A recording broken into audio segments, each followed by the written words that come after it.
Hello and welcome to the 5th discussion event in the Sustainability First series, Together for a Fair Climate Future. The series considers the relationship between the climate crisis and fairness in society. So far, we've looked at visions for a more sustainable future, what we value in society, how to live more sustainably, and tackling the unequal impacts of climate change. This event explores the role technology can play in mobilising change and helping us to live more sustainably, as well as some of the challenges we face in moving to an ever more digitally driven world. The series will feed into the United Nations International Climate Change Conference, and we're grateful to National Grid, who's supporting the work as a principal partner for COP26. Today's event is streaming live to YouTube. Please share any questions you have or comments in the chat, and my colleague Sonia will join the chat, the YouTube discussion, and feed some of your questions into our debate today. Please be aware that the panel can't see the chat directly as we're live streaming from Zoom, but we will have some video contributions today, and the contributors will be on the chat so they can answer some of your questions. The event has captions and we'll be tweeting with the hashtag #FairClimateFuture. So, to give you some context, we're increasingly reliant on technologies in most aspects of everyday life, and this has become even more apparent during the COVID-19 pandemic, as for many people, work and social connections have moved online. Although not the same as in-person interactions, we've seen some advantages to remote working and the possibilities of collaborating with people across the UK and worldwide. With mass participation in activism on climate change and Black Lives Matter, which has been facilitated by social media. And we're also seeing smarter technology in our homes, such as smart heating, lighting, and appliances to save energy and money, and ways to connect locally to share spare food and reuse household items. Many of us get a tailored experience online through algorithms, which can mean we're stuck in echo chambers, only exposed to worldviews and ideas similar to our own. We've also seen the proliferation of fake news and conspiracy theories, which call into question the ethical responsibilities of technology providers, where the focus is on keeping our attention online to buy products, creating social media addiction and impacting mental health. And many of us don't even realise there's a carbon impact to our interactions online. The World Economic Forum recently wrote about the carbon footprint of a thank you email, arguing that if each adult sent one less email a day, Britain could reduce its carbon output by 16,000 tonnes, the equivalent to more than 81,000 flights from London to Madrid. So this event will focus on digital and consumer-facing technologies, such as creative, digital and media platforms, the internet, data and digitalisation, apps and products used by citizens and consumers, including technologies in the home. And we'll be discussing how technology can mobilise change at individual, community and systems levels. But we won't be talking about wider mitigation technologies such as renewable generation. The discussion will be in two parts. First, we're going to ask, how can technology empower action on the climate crisis and social justice to mobilise change? And second, we'll consider the risks and challenges of moving to a more digital world and the ways we could break out of these echo chambers. So we've got a fantastic panel today. So let's meet the panel. Please, could you each introduce yourself and just say a little bit about the work that you do, how you've got to where you are today, and what's interested you about the topic that we're covering. So we're going to start with Chris. Hi folks, my name is Chris Adams. I'm one of the directors of the Green Web Foundation. We are an NGO set up to track the transition of the internet away from fossil fuels, and we provide training and advice and guidance to digital organisations who want to do this. And we also help people check websites if they're running on green power or not. Great, thank you. And Cyrus? Hi, I'm Cyrus. I'm a climate justice activist, and I started back in 2019 when I started the youth climate strikes in Britain. And those completely blew up, and I've been working on climate justice ever since and pushing for a Green New Deal in the UK. Thank you. And Dara? Hi all, I'm Dara. I work at Citizens Advice, which is a charity that exists to help people find a way forward. the kind of premise of what we do is based on the fact that everybody can face problems that might feel kind of complicated or intimidating. And we believe no one should have to face these problems without good quality independent advice. I lead our work on the future energy services side of things because we have a official statutory role when it comes to representing energy consumers, and we do that across conversations with government, the regulator and industry, when it comes to networks, pipes, wires, systems, as well as the retail side of it, complaints, debt switch, that sort of thing. And the work we do focuses on energy in the home and the changes that are going to come for energy in the home and what that means, which includes the smart digital data side of things, as well as energy efficiency and heat. Thank you. And Marcus? Hi everybody, I'm a creative and journalist based in Bristol, and I'm also a producer presenter at BBC as well. So I recently presented a series of shows on BBC Radio 4 about how technology can be used for good. And I'm producing a podcast series at the moment called Green Thinking. That's a partnership with BBC and the Arts and Humanity Council. And you can find that now online. It's just been released last week. So yeah, that's me. Hi. Brilliant, thank you. And we're also joined today by William Bock, who's an artist, and he is going to be doing a visual scribe of the event. William, there you are. Do you want to say hi? Hi everyone. Yes, I'm an artist and live scribe, illustrator, and my job today will be capturing the conversation through drawing. So I'm really looking forward to listening in.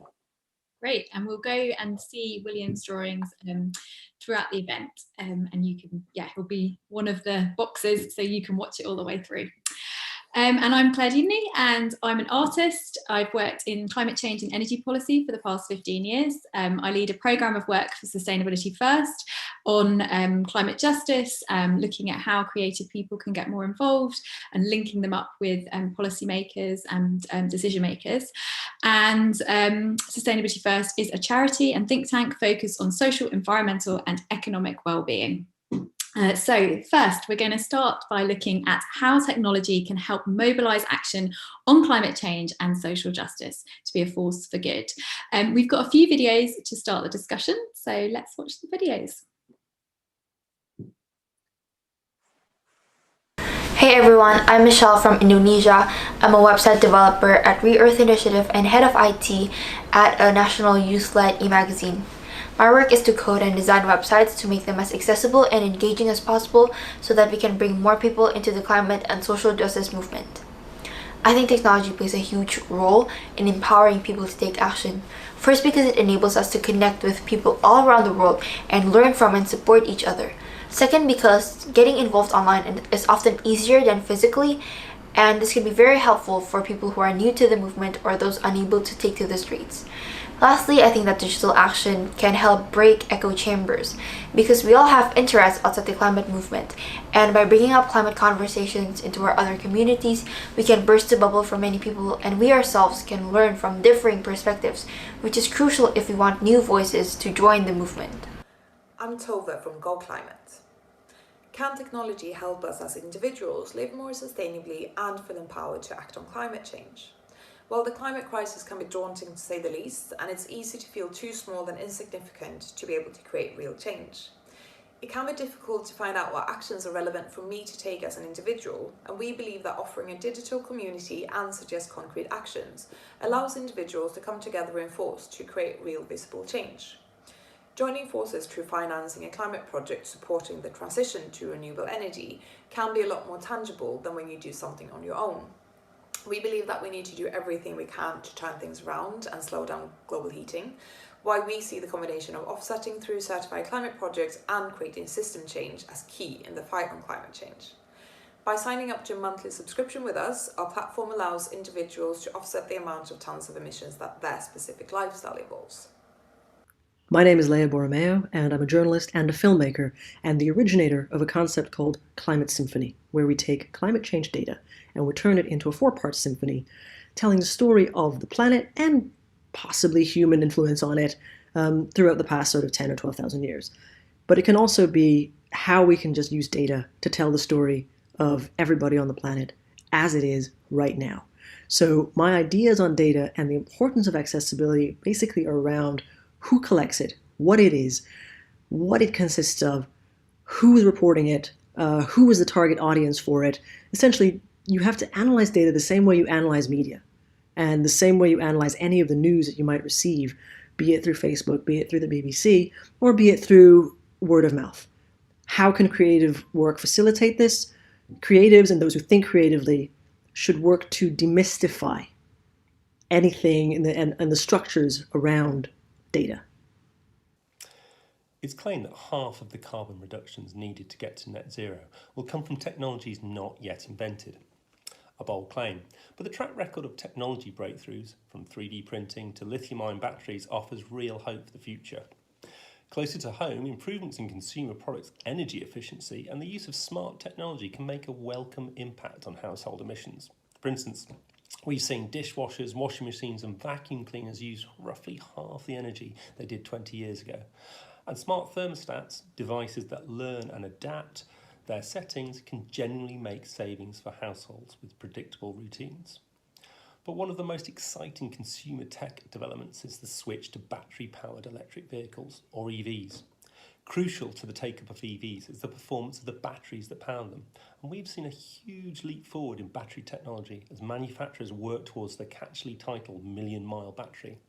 However, tech is rarely a solution on its own, and we know there is a key role for policymakers to ensure technology has the right impact. For instance, ensuring there is public charging network that is accessible and affordable for all, or smart products that are designed and supported with the right and ongoing data protections in place. Great. So Michelle believes that tech can connect people around the world, making digital action more accessible and helping break echo chambers. Tova encourages individual action through digital communities. Leah turns climate data into a symphony, focusing on how to demystify data and show its power in storytelling. And Michael highlights how smart technologies can help people save energy in their homes. So, to kick off, how can technology empower action on climate change and social justice? Can it be a force for good? I wondered, maybe Marcus, do you want to kick us off? Yeah, sure. There was talk about algorithms and echo chambers, etc. And that's the business model of social media. That's how Facebook, Instagram, that's how they make their money. So until they change that, or there's policy and governments that force them to change that, then social media will continue to work along the lines of feeding you stuff that you agree with, feeding you stuff that you want to buy, instead of maybe feeding you stuff that can make you think differently about the world and the environment. So until that changes, then we'll keep going along as we are at the moment. So hopefully that will change soon. Great, thank you. Did anyone else want to come in on that? How can technology be a force for good? Chris, did you want to come in? Oh, sorry. Yeah, Chris and then Dara. Just unmuting myself. I think you can make the argument about this kind of filter bubble, but I think it's also worth bearing in mind that technology does make it much easier to see what's happening elsewhere around the world, that you can learn, see success stories. Without technology, I couldn't find out that laws got changed by 8 teenagers and a nun in Australia about how coal-fired power stations, how the laws have changed about that, for example. Like, this is the thing, like, I think it's very, like, you can find examples of things which do actually help. And it's not necessarily just quite such a passive framing, I think. Great, and Zara. So I think, I mean, I agree with all of that, but I also think there's something around how technology can give individuals and people in their homes the opportunity to perhaps have more control over things like the energy they use. And it can also have a real tangible impact on reducing carbon emissions.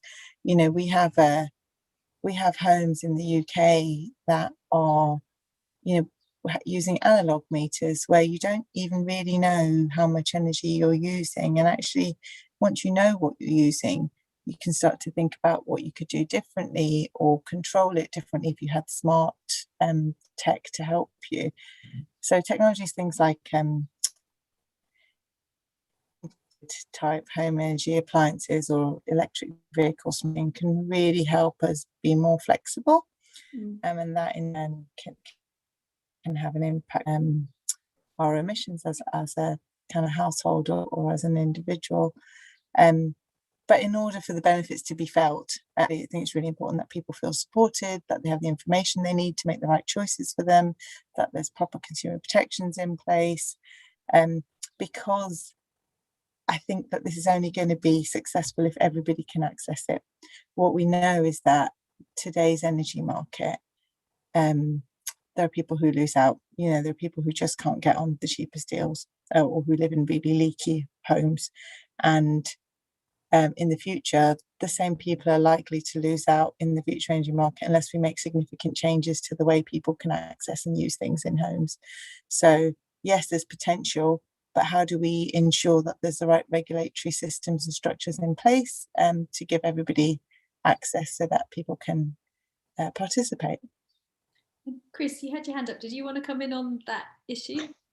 Yeah, there's one thing. It feels a bit kind of tactical and small now after the kind of discussion about regulation, but a really good example, or at least a fun example around like tech and around the home, is the baking forecast in the UK. What it does, it tells you how many fossil fuels, like what percentage of fossil fuels are on the grid at any moment. So it tells you how green the cake is going to be that you can bake.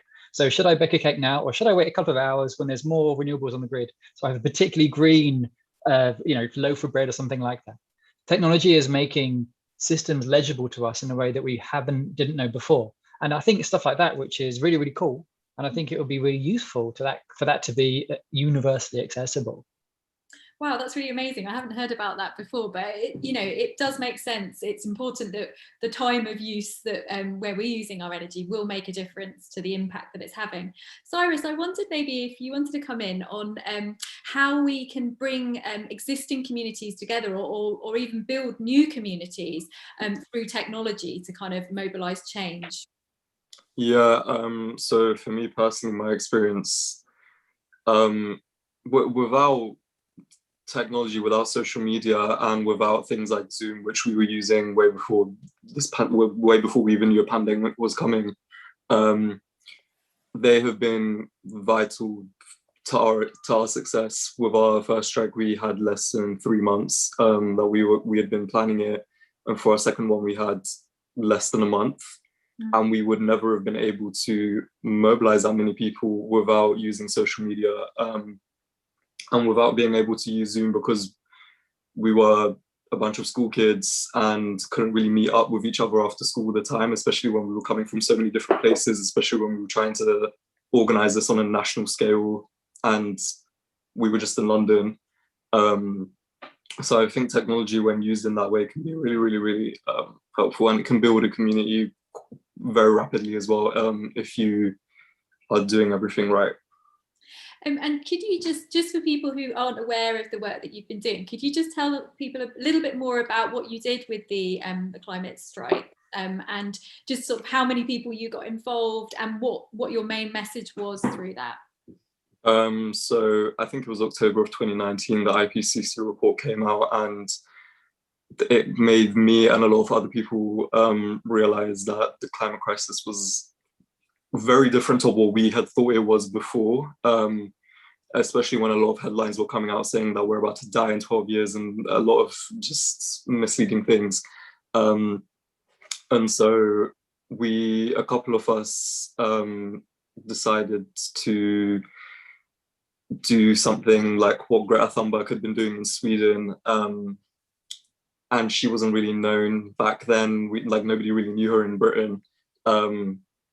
And so we decided to do that. We did it in February of 2019. 15,000 people showed up, I think, nationally.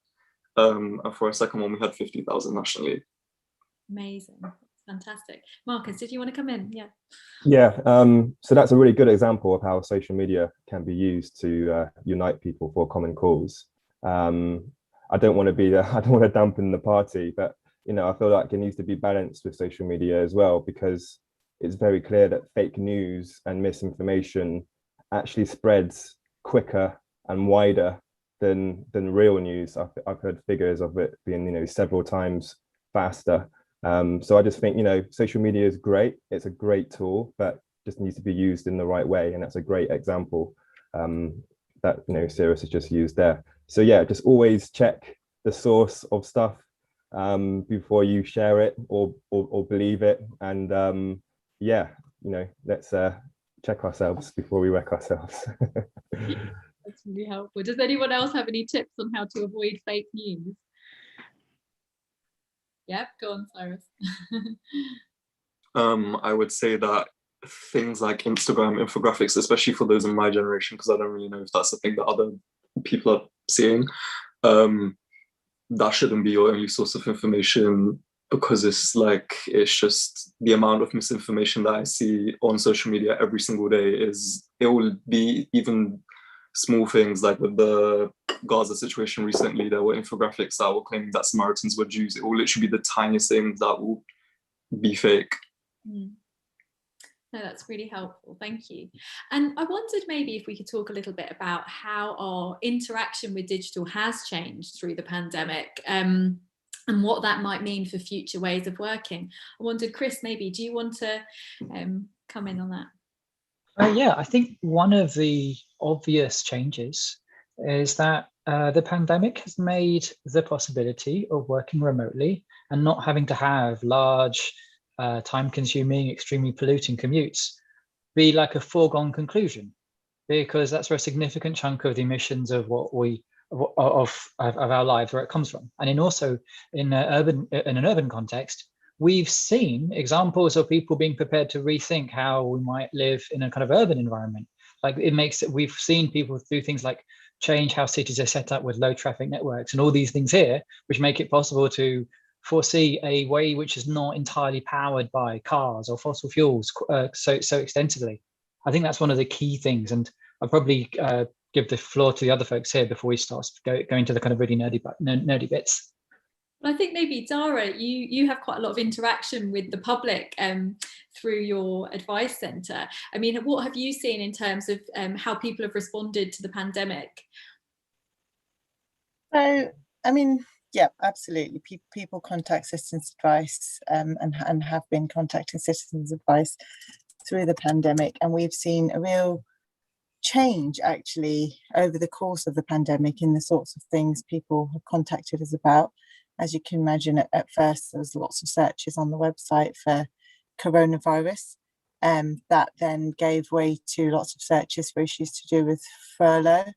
Unfortunately, that then led to an increase in contacts about redundancy and universal credit. And I suspect we'll get that again as the £20 uplift on universal credit comes to an end, as furlough comes to an end. I suspect we'll see that. And in a way, I think citizens advice, because of the role we have, we almost hold up a mirror to society of the sorts of changes people are going through. The website and the way we use it is a huge part of how we deliver advice, and that's changing, and we're investing in it to make it even more useful. We also have kind of upgraded things like web chat, telephone advice. We also have a network of local citizens advice across the country. They're all independent charities and companies, but they have their finger on the pulse when it comes to local issues. You know, they know what's happening locally, they understand communities, and vitally, they give face-to-face advice as well. Because, you know, as we all know, not everybody can and does access the internet when they need help. And that's something that I think we have to be really conscious of as we talk about these sorts of things. You know, we're talking about moving to a more digital, data-focused society, but what we know is that 5% of the UK population, about just over 2.5 million people, haven't used the internet in the last 3 months. And particular groups are actually more excluded. So about a third of unemployed people have low or very low digital capability versus about 20% of people who are in the workplace. Another stat that we know is that 44% of people who haven't used the internet in the last 3 months, the ability to kind of easily stop organisations from using their data would encourage them to use the internet. So there's a lot of kind of, that's the things they tell us, right? That's what people say, that they're worried about things like that. People also tell us that they'd be more encouraged if there was more transparency about data that organisations hold about them and how they're using it. I think it's really complex, actually. I think it's a really difficult thing for people to navigate. It's a common thing when we're talking about data and digitalization of, particularly, I mean, the area I know about is energy, but what we know is that people are fearful of companies using their information and their data, but actually they're also freely giving it away in lots of other ways anyway. And so how you demystify, and importantly, I think for what we know based on the research we've done, is people want both control and access. Because when it comes to how you use energy in the home, for example, people want to know that they can control, for example, when an appliance might be switched on and off. They'll generally just say, actually, just let's for example, charge my car when it's cheapest. But I want to know I've got a red button I can push, you know, if in case I wanted to. So control and accessibility, I think, are really, really important. But how you, thinking specifically about energy and in the home, it's a market that's changing, and how you make sure that we're thinking about a new future energy market that is inclusive by design. You know, how we're thinking about technology that really recognizes the diversity of the people that will be using the technology, and how you can also facilitate and encourage innovation and yet remain accessible by all and treat everybody fairly, regardless of the circumstances. It's a huge nut to crack, isn't it? It's a really difficult question, but otherwise we're going to have swathes of the population who can't engage with the changes that are coming, which I think we need to try and avoid. Thank you. Wow, that's really fascinating. And just what you were saying about how kind of our search history kind of reflects the concerns of society is really interesting. And also just this idea of, you know, people being empowered to kind of communicate through technology, but then some that are not able to or not kind of included. And so how you make sure that it's accessible for everybody, that they feel they have control over their data, and that it is designed to be inclusive. Did anyone want to come in on any of those topics? It's quite a lot.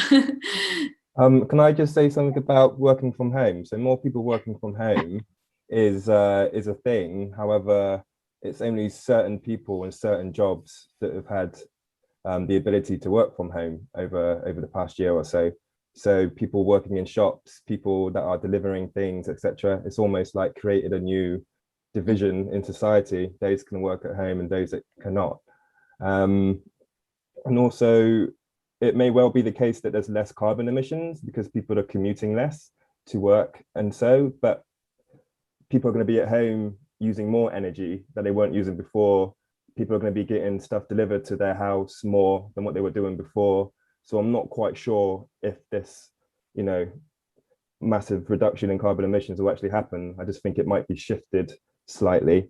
And then also the past year has been like a really good test case study for universal basic income. So it might be in the future that we work less, because if we're working less, then, you know, there will be a reduction in our energy use potentially.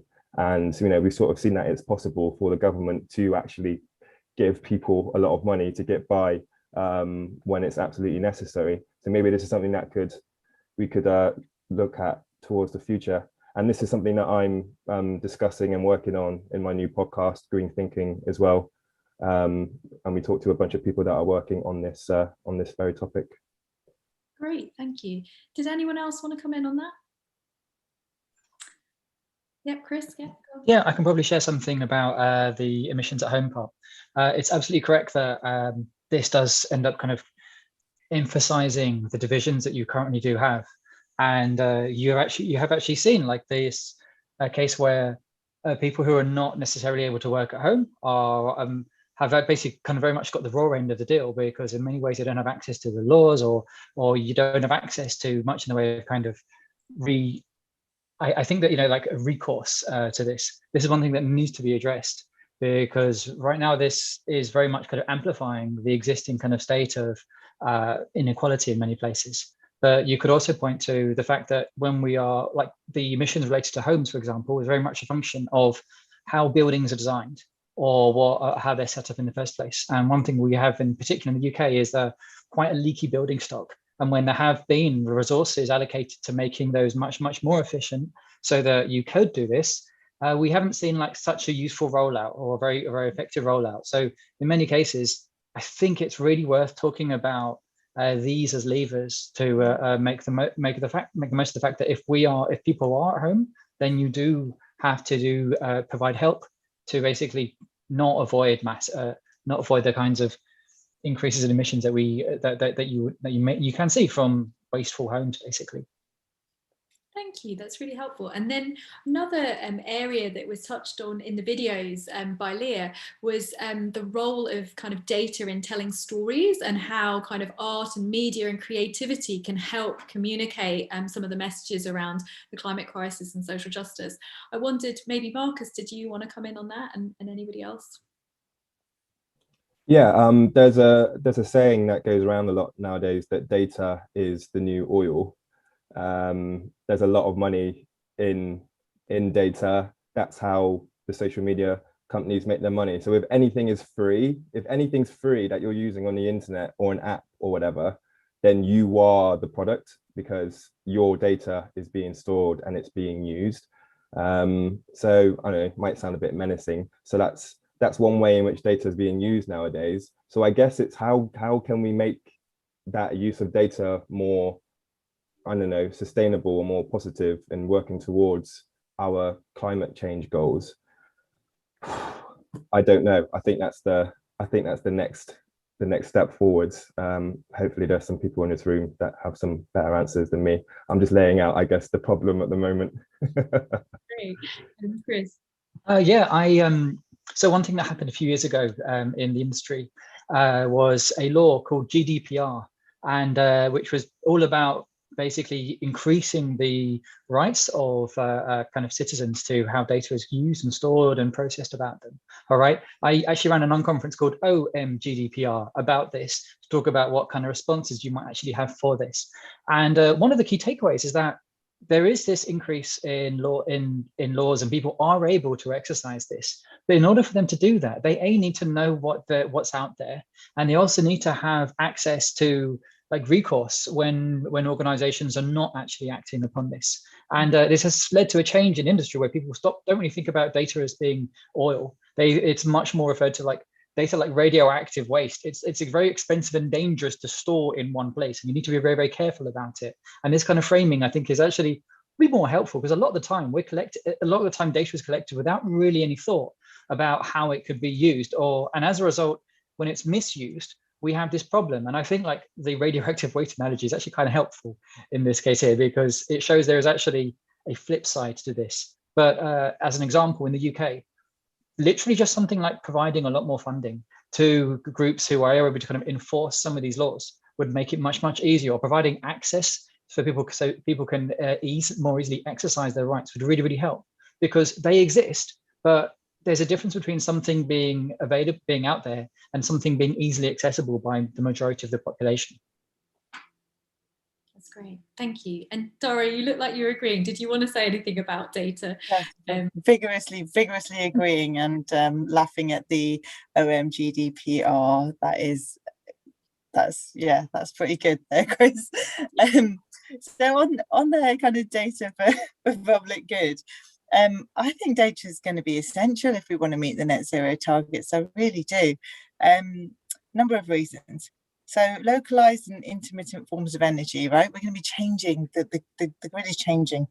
And having this kind of more localized forms of energy and changing energy, they're going to have more on the grid at different times, and be storing it differently because of more renewable generation.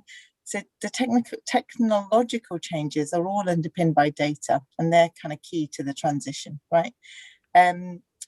And then there's this demand side response, this using savvy stuff in your home to use energy when it's cheapest, so that it's better for your pocket, and also you're using energy when there's more on the grid, more renewable energy on the grid. This is good stuff, but it's all based on things like price signals and information, and that's data again. which can help you reduce costs so it's attractive, but you need to understand that you need to have the right kit in your home to be able to use it. And all of that depends on data. One of the things we've been thinking a lot about is that access and portability. So, how you can shift. So how you're not locked in to technology, how you can change the way that you do things in your home. And I think it's really important that people do have access and understand what's happening to their data, who's using it, and actually how they can change and stop it. And a really good example of this, I think, is credit reference information. If anyone's ever applied for something and, been told, actually, no, you can't have that loan, and you're like, hold on, I have paid every bill. I have kept on top of those minimum credit card payments. Why can't I get this personal loan or whatever? It is a minefield, and you have to pay to get your own data about your finances, and then to get it changed because there's an error is absolutely excruciating. It's really hard to do, and I think that's really, really worrying. I think we need to not be, as there's more data available in other spaces of our lives and our homes, and again, obviously I'm speaking mostly about energy data, we need to make sure that the information is accurate and that people have control over their own data, and can control it and can request changes when things are inaccurate or wrong. And one last thing I'm going to say, which is slightly different, is that actually data can be used to really help people who are in vulnerable circumstances, because I think there's a real opportunity here to improve and modernise how data is shared across essential services to give people better support and services. So in the energy market, we have a thing called a priority services register for people, who really cannot be cut off because they're on something that's kind of essential to life equipment that they need to be able to have on in their home, dialysis machines, things like that, or who are older or more vulnerable for any reason, health or other related issues. And often they also should be on priority service registers in other essential markets like water, for example, or possibly telecoms, other essential markets. And actually, if you could share that information between companies with people's permission, you could really deliver tailored and better support for people. So there are other opportunities, I think. That's great. I think a couple of you wanted to come in, but I think if it's all right, we're going to go to a question from the audience, and then you can come in. We've got lots of opportunities to come in throughout the discussion. So Sonia, do you want to let us know if there's any questions from the audience? Yeah, just one of the questions would be, so recent news has talked about how 2.5 million people are behind on broadband bills. And so as we continue to rely more on technology and on, Wi-Fi and the internet, how can we support individuals who are in vulnerable situations and might not have access to technology or to broadband or to even reliable broadband? Great. Does someone want to come in on that one? Yeah, Chris? So there's been some really interesting work by a service design firm called Snook, who are doing work with some parts of public sector in Scotland, I think. And what they've actually were doing were looking to address some of these problems about access to public services by making access to essentially the cost of data in certain cases free. So there are certain services that are so important and so crucial to our life, a life that you shouldn't be charged for them. And in many cases, like you shouldn't have to pay to access a government website, for example. That's a really good thing. So in many cases, I think there is a whole discussion about which services are deemed so important that regardless of what the cost should be, you should have access to that. That's one thing that is really worth discussing. And there is some really good work going on that could be kind of continued or expanded, I feel. Great, thank you. Did you have any other questions from the audience, Sonia? Oh, you're on mute. Thanks, Chris. And also just another one, I think a few of you have sort of touched on this concept, but what are the generational impacts of our reliance on technology, and how does this sort of differ between generation? Great, yeah. Does anyone want to come in on that? Intergenerational issues. Yep, Cyrus, go on. This is a bit like,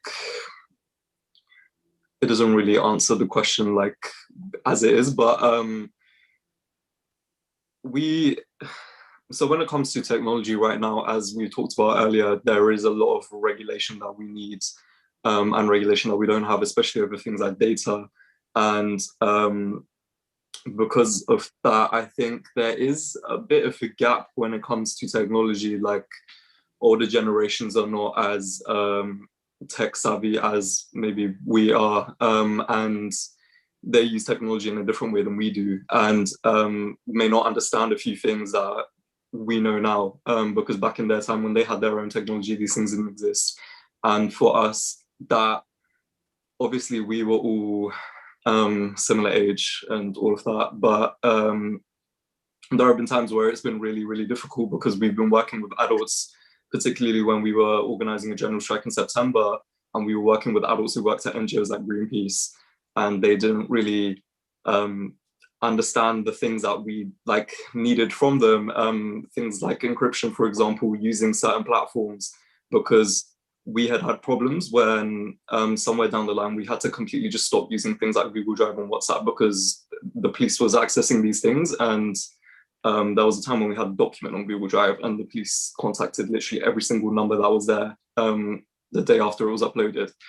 And we had problems with with organizing the strike because the adults weren't really understanding why we needed to do things the way that we were doing.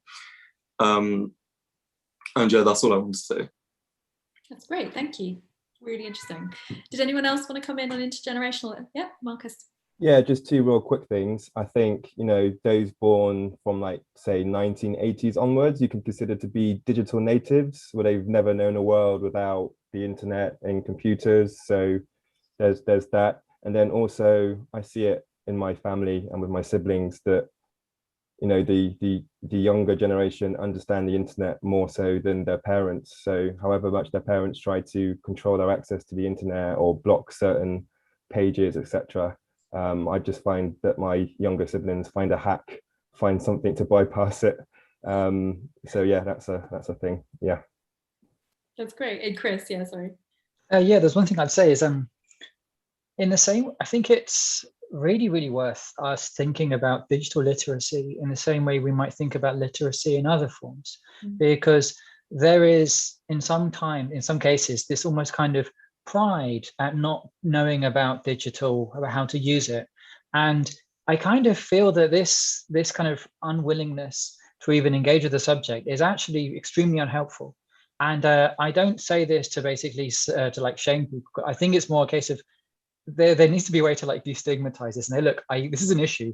I know it's making things difficult because when I'm working with, say, I know kids, I keep getting them hacked on something really important. For example, like the example at Cyruscape. And I think there really needs to be a way to provide some support for people so they can find a way to understand where they are and unplug this, because we just end up with a bunch of people who are so vulnerable as things go on. And I think it's really important, and it's going to be a real kind of equity issue going forward. That's really interesting. I think Cyrus and then Dara wanted to come in. Yeah, I just wanted to touch on fake news as well, because for us, it's a lot easier to find out what is real and what is not. And for older generations, sometimes they won't even bother to actually check, is this real? They'll just believe it, like anything that gets sent to them on WhatsApp. Okay, great, thank you. And Dara? There's so much I could say right now about having an 8-year-old who knows more about the internet than I do. But on the kind of digitally excluded, look, we know 5.3 million UK adults are not internet users.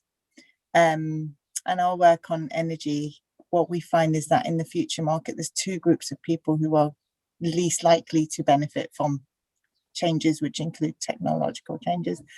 And they are people who live in the private rented sector and people who are not, people who are digitally excluded or not internet users. So that, I think, is a huge issue when it comes to the changes that are coming to our homes.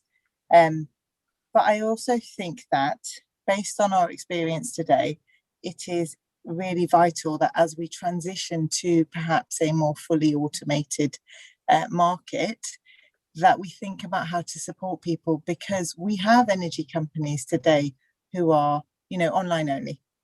and you can't phone. And then when something goes wrong, you're stuck. You cannot phone them. And energy is an essential service. You need it. You need to be able to cook. You need to be able to switch the lights on. You need to be able to keep warm. And it's vital that, you know, you have alternative routes to contact people that do not just rely on being online, given the essential nature of the market. So I feel like there's this kind of utopian future market where we hopefully are aiming towards, where everybody can participate and take advantage of the benefits. But the journey there, I think, has to be supported, and the focus ought to be on how you give people the information and support to get to where we need to, but also how you bake in consumer protections to the regulations, because it has to remain a regulated market. That's really helpful, thank you. We've started now to get into some of the challenges that we're going to be looking at in the second half. William, I wondered if we could just have a quick look at a close-up of your illustrations so far. So we've talked about how working from home can heighten inequalities, that we need a more inclusive approach, the challenge of data and whether it's oil or whether it's kind of toxic waste, and how we ward against fake news and increase digital literacy. So lots that we've covered so far. So next we're going to look at how we can address some of the barriers that we've started to identify. And we've got a few videos to help kick off this discussion. So let's watch the videos. My name is Melissa Shang, and I am an organizer for ClimateAction.tech, a community of tech workers who are pushing to make the industry climate positive. I believe that technology can and must be a force for good in delivering a fair climate future. The tech industry is a social and political accelerant that will enable and scale climate solutions. However, tech is also deeply intertwined with the current extractive and unfair economic system. So we first need to ask, can tech stop being a negative force? For example, can tech stop contaminating the environment with mining and e-waste? Can tech stop helping fossil fuel companies find more oil? Can tech stop promoting climate deniers on social media? And what will it take for tech to stop accelerating consumerism and to stop driving income inequality? As we've seen from years of tech hearings, the industry will not change without continuous consumer, governmental, and employee pressure. So that means everyone, consumers, governments, NGOs, and especially tech workers and tech leaders. We all have a role to play in forcing tech to be a force for good. Well, technology is designed and used in line with society's values. At present, what good is happening is also being balanced by runaway overconsumption, which is caused by the tech industry as well as being a phenomenon within it, distraction and misdirection from what's really important, and the pursuit of profit to the exclusion of all else. Only a change in values can counter these trends. This requires recognizing that collective action is needed, and solidarity is a basis not just for social justice, but for eco-social justice. And tools that promote collective thinking and imagining are a priority, even where they do not directly link to climate change. This is where I've been putting my labour, to change values towards greater mutual care, not just at the level of households, but in neighbourhoods, governments and industries. And then we will get the tools we need. I'm Tom Jarrett and I'm a designer, interested in designing digital technology more sustainably. As tech's carbon footprint grows, there's a need to reconnect the digital to the physical. The apps and platforms that we all rely on for modern life require vast networks and data centres that use a lot of energy and water. And the increasing number of physical devices that we access them on require a lot of finite resources to produce. Advertising and commodifying attention has also impacted the design of the internet, making it more wasteful and energy intensive, as well as cutting out content creators. We need to start designing for non-exponential times by reducing energy and finite resource use and repurposing our design processes to reflect these ecological limits. Examples of my work include creating the concept of network responsive design, designing apps that send less data over a network depending on the user's connection, as well as with Branch magazine, looking at demand responsive design that shows different designs based off the amount of renewables on the grid in a user's location. The internet is going to be a crucial part of communicating, organising and reworking the future, so we need to start designing it more sustainably. Hi, I'm Vinita from Whole Grain Digital. Here, I work on design processes and relationship building within clients and team alike. The question you have asked me is, how can we ensure sustainable and inclusive design on digital platforms? I believe in the principle of less is more. It delivers good and intuitive user experience and also great clarity of information. Also, this information can be accessed at low energy and low bandwidth. This reduces the energy consumption of the product and also delivers the websites or any digital product on slow internet connections. Hello, I'm Heather Peekov. I'm CEO of Apps for Good. Since 2010, we've worked with more than 4,000 teachers to help unlock the talent and potential of 200,000 young people in the UK and globally, helping them drive a brighter future for all of us through technology. Access to technology is about connectivity and devices, but it's also about skills, and it's also about confidence and interest. We need to teach young people about how to use technology. More than anything, we need to teach them how to apply technology to solve problems. So how can we engage young people of all backgrounds, both boys and girls, to be excited about technology, use technology? Well, first, don't start with the tech. Instead, start with what technology can do, the possibilities it has, how it can be creative and collaborative. Second, show young people how it's relevant to them, how their skills and interests can transfer. Help them see how technology is already part of their everyday lives, and help them get under the hood of those technologies. And last, partner with the people that young people trust. That's their parents, that's teachers, and that's other people in their lives, like youth workers. So Melissa highlights how tech is intertwined with extractive industries and asks how the industry can become a force for good. Anne argues that technology reflects the values of society. So to achieve eco-social justice, we need greater mutual care. Tom considers the energy and finite resources used in the tech and data centres and the role of design in achieving more sustainable internet. Vinita calls for more inclusive, simple and clear designs which can be accessible to people even on slow internets. And Heather looks at ways of empowering young people through technology. So in the first section, we set out the role that technology can play in mobilising action on climate change, and we started to look at some of the barriers. I wondered what you see as some of these barriers and risks to achieving change through technology. And maybe Chris, could you kick us off? Oh, you're on mute. Okay, I think what Melissa said was quite interesting about this idea of technology being an accelerant, because it basically speeds up or accelerates what's already there. And I think that's actually quite a useful way of framing it, because, well, the thing about accelerants is you could think of an accelerant as, like, let's say data being the new oil, right? You could use the oil to I don't know, make some medical goods from plastic or something, or you could use it like an accelerant and throw that onto a burning flame to do something really, really destructive. So I think it's really useful and important to bear in mind that this is very much accelerating what's already there. And in many cases, I think that's actually leads to more in-depth discussions about, okay, well, what kind of world do we want to be building or lead or heading towards? And like, this is the way that we talk about technology in the Green Web Foundation. We say that with technology, there are three kind of levers you might have.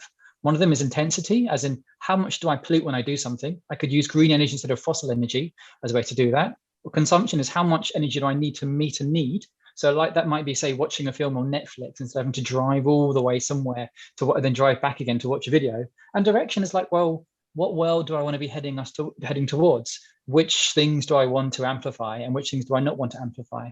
And the really good example, I think, is My Society, when they've done some really good work around climate assemblies in the UK. And they've said, look, there is a really interesting amount of work here with a load of experts being put together with a random selection of people so they can understand and make sense of the climate emergency. And what they've done is they've made that accessible and visible so that any person who's watching this video, they can see the same information that is essentially what heads of state get access to, so they can understand what the trade-offs are and what decisions need to be made. And the recommendations from those groups end up being far more interesting and far more kind of strident than what you might actually see. I think this puts ideas on the table So other things can be accelerated as well, which hopefully are good things. Yeah. Thank you. So there's a couple of things there. I mean, and it also, what you were saying about the kind of values in society, that also reflects kind of what Anne was saying about how our values in society are reflected in the internet. And as you're saying, is kind of accelerates what's already happening. And then also this kind of issue around climate assemblies and how it can actually mobilize people to share their views and have their voices heard. Does anyone else want to come in on any of those topics?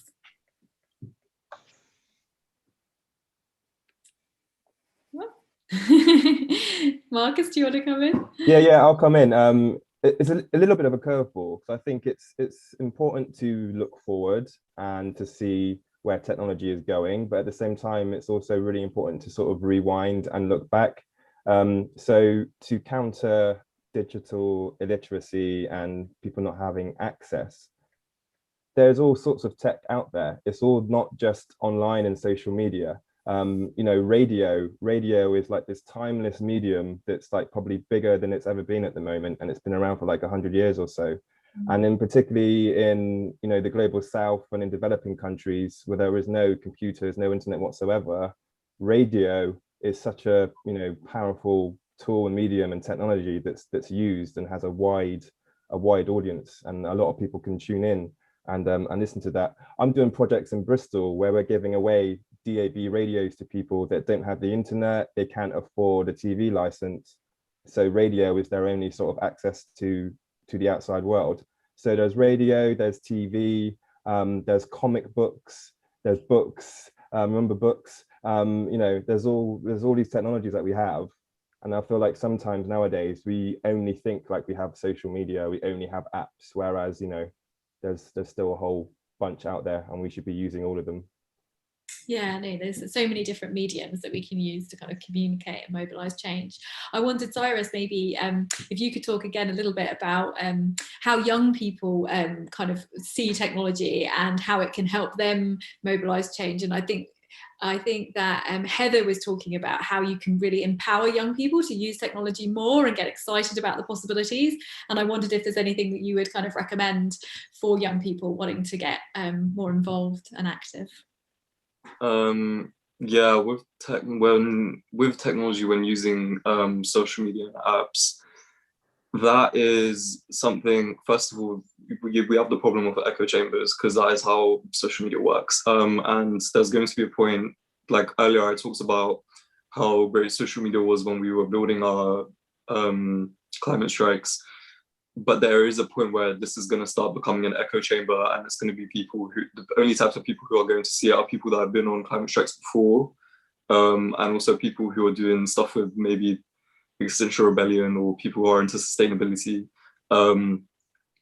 And to get out of that, you do have to start, you know, as young people, the only mediums that we use isn't social media and apps only. It is the main one, but it is really important to use other mediums, even like ourselves. Even though we use those other mediums, we don't really realize that they exist. And it's important to use those, especially in with things like posters, like literally actual paper in the street, and also with things like what our main thing was, you know, protesting in the street. Because when it comes to technology, it is first of all the echo chambers, and also secondly, there's a lot of people who want to get involved in change, and especially young people. Young people really, it's a kind of, okay, I think it will work if I put it this way. They want to be a part of something, and they're quite unhappy with the way that the world is, and they want to change things, but they don't want to commit to something. They don't want to commit to I don't know, being an activist or something like that. And technology is great for that. They will sign petitions and donate somewhere, but they won't really go out onto the streets. They won't take any direct action. So yeah, that's why I really think using these different mediums is really, really important.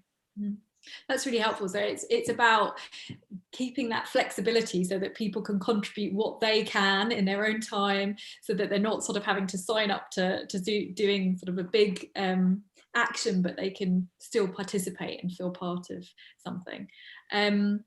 So I wondered, I mean, in terms of the echo chambers, does anyone have any kind of thoughts on how we can break across echo chambers? Is there anything that we can do as individuals, or, you know, does it have to be done through the social responsibility of the providers? Yes, Marcus. Really simply, just read a whole bunch of different newspapers. Like, I like reading newspapers that I don't necessarily agree with. I follow people on social media I don't necessarily agree with. I have conversations with family members and friends who I don't always agree with, but it helps you kind of figure out what you believe more. It helps you be able to construct your case, your argument better if you talk to those that you disagree with, or you engage with people who disagree with. So yeah, try that. Yeah, that's me. Really helpful. Thank you. Chris, yeah, and then Cyrus. I'd say that just like we spoke about digital literacy, I think it's really important that media literacy is actually something that people are taught from a much earlier space. Because if you are trained as a journalist, if you did study media studies, I mean, I did at university, so I ended up with a very specific, different viewpoint. You learn to ask questions like, who owns this publication? What agenda are they likely to push? What other messages are there? And in many cases, we're not really taught, or we don't talk about this we don't really have much of a language for having these kind of discussions regularly. And in many cases, let's say something like the BBC, good old auntie, right? We're not really taught about, okay, look at the BBC Trust. How does that work? How, what agendas are available there that we're able to talk about? And I think this is why media literacy is so important, because if you don't have a set of tools to even interrogate the idea of an echo chamber, then you're never going to be able to get out. And I really think you need to start this really, really early. And it's worth thinking now, who benefits from this at the moment? Because there's a reason why I think it's just so important to be able to have this, because right now people just they don't have the tools to even engage with this. And this is what we're seeing. And this is partly, maybe I've got a chip on my shoulder as a media studies student, like, hey, look, it turns out it is important after all. But it's really worth being aware of this, I feel. That's great. Thank you. Cyrus, and then Dara.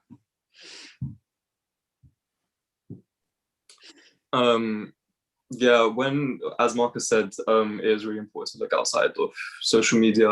It's important to look at other news sources as well, because you're not stuck in an echo chamber that way. They're just showing you what is going on that day. And also Twitter as well. I don't use Twitter, but I will still have an account even though there's nothing on it, just because sometimes I like to look at what's trending. And there's a lot of things that will be going on, and I would have had no idea. Even by looking at a news site or something like that, there will be a lot of things that are on there. And when it comes to mobilizing for change, again, what I said about using different mediums, especially doing things in person, even if people are not going to see that in person. Like, for example, when we were planning our general strike, we had to get adults to walk out of work, which was that's a whole different community generation than what we had been doing before. And we did things like publicity events and really came out with viral marketing techniques that we actually went to people that worked in, that specialized in viral marketing, and asked them to teach us how to do it. So these things are really important to kind of break out of these echo chambers. You have to think outside the box and not focus on the techniques that you've been using before. That's really interesting, thank you. So we've got new techniques and talking to people that have different perspectives from us. And Dara, yes.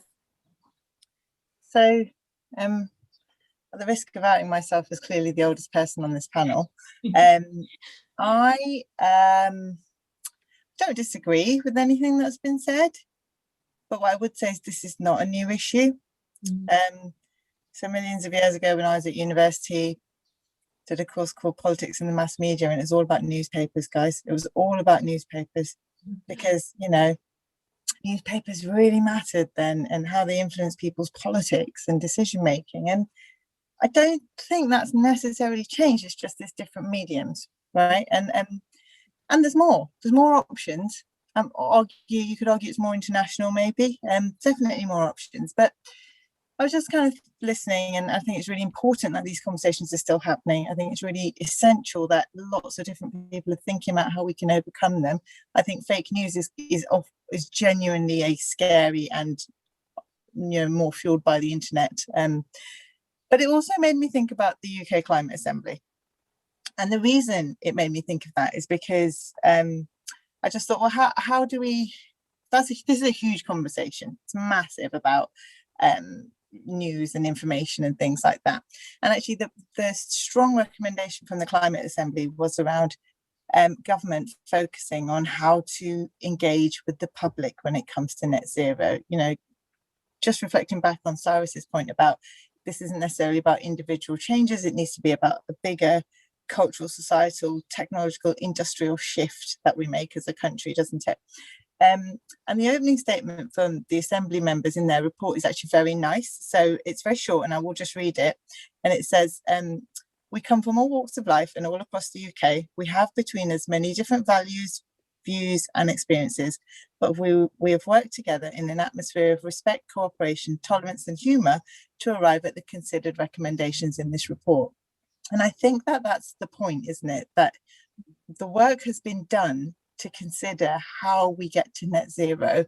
And now we need government to start making some decisions based on what they've been told. And one of those is around making sure people have the information and the support to equip them to make the changes that we need to. Thank you very much. That's been a fantastic discussion. And I'm going to ask you each to say what your main recommendation is for making tech a force for good and addressing these barriers. So Cyrus, I'll start with you. I would say, first of all, check your sources, and second of all, don't let yourself be overwhelmed by what you can do as an individual, and particularly what you can't do. Just do what you can do and focus on, again, like we need bigger industrial changes. We need the system to change rather than us as individuals, because everybody could go vegan or whatever, and then it's not going to save the world. Great, thank you. Marcus?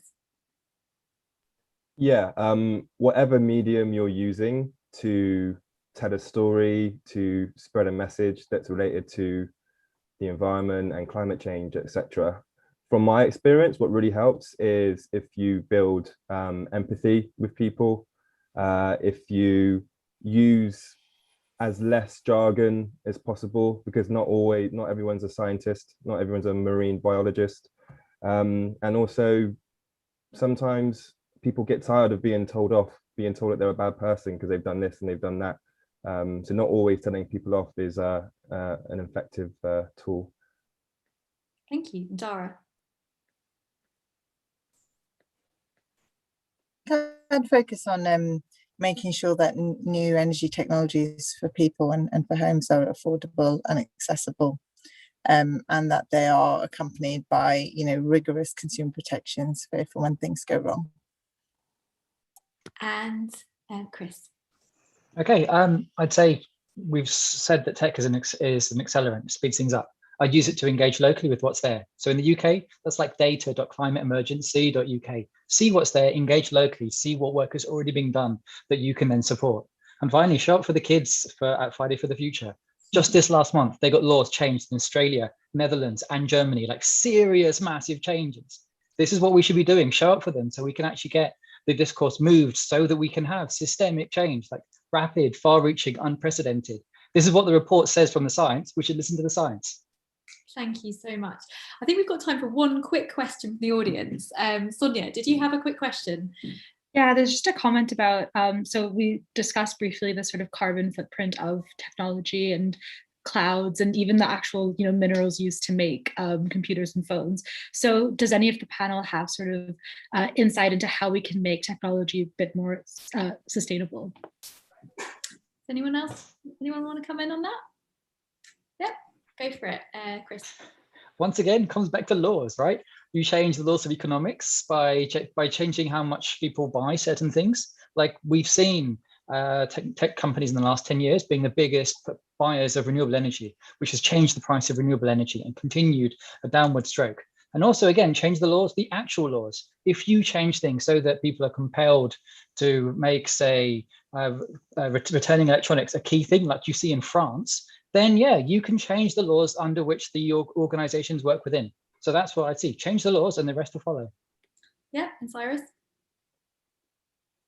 Yeah, I think recycling is really important. Repairability is really important, and tech companies need to make sure that they're putting these into their products. And I would also like to really see an end to planned obsolescence, because I don't understand why can I buy a Nokia brick phone from 2005, but I can't buy an iPhone 5S?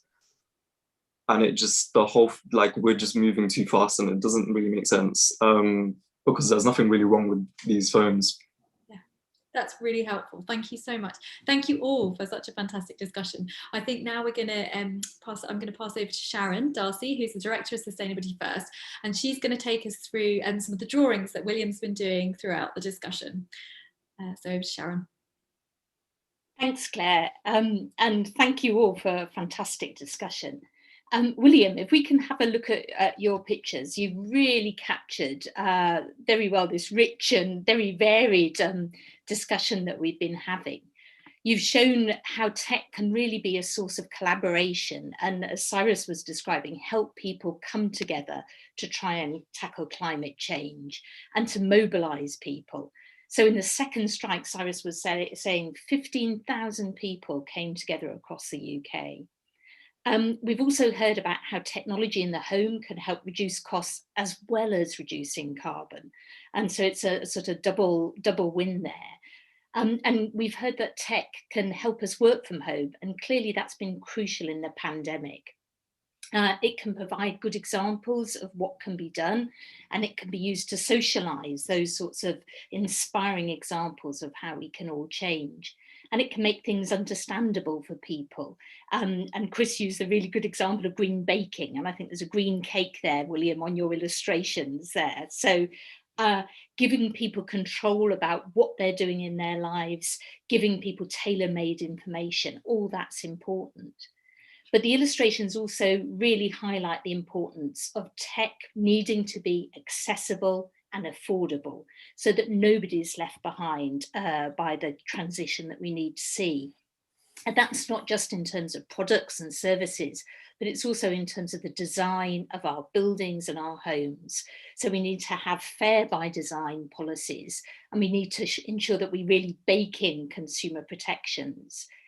We've heard how websites around tech need to be more accessible, and that not everybody has digital literacy. There's an illustration there in William's picture, around 5.2 million people not being internet users. So how do we ensure that tech really helps that very large segment of the population? How do we ensure that they're supported? And we heard some interesting ideas there in terms of maybe we can use tech to help us all work less through things like a universal basic income. But we also heard quite a bit about the generation gap, and I think William's got an illustration of that on his picture.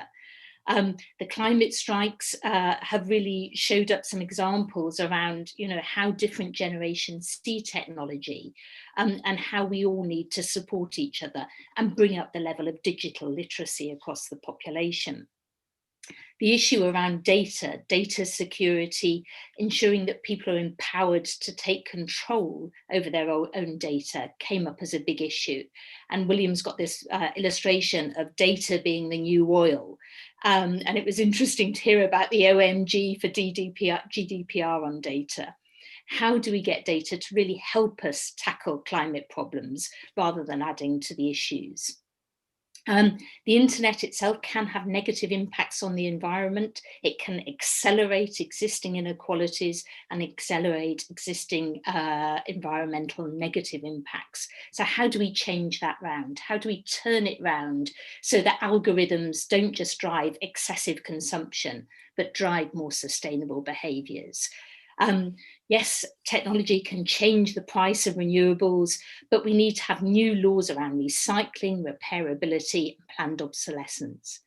And we ended with a really good discussion, I think, in terms of how do we break through the bubbles and the echo chambers that the climate movement can sometimes be in because of technology, using data to tell stories, to demystify problems, to help people reconnect with their values and think about the sort of world they want. To help people think about their individual responsibility, but not to be overwhelmed by this. The importance there of really using tech to engage locally, to get to know local people, and enabling a platform where we can all connect with each other and bring new people into climate change conversations.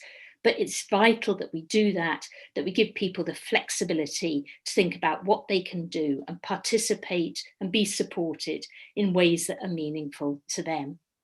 So a really rich discussion, and thank you all to our amazing panelists.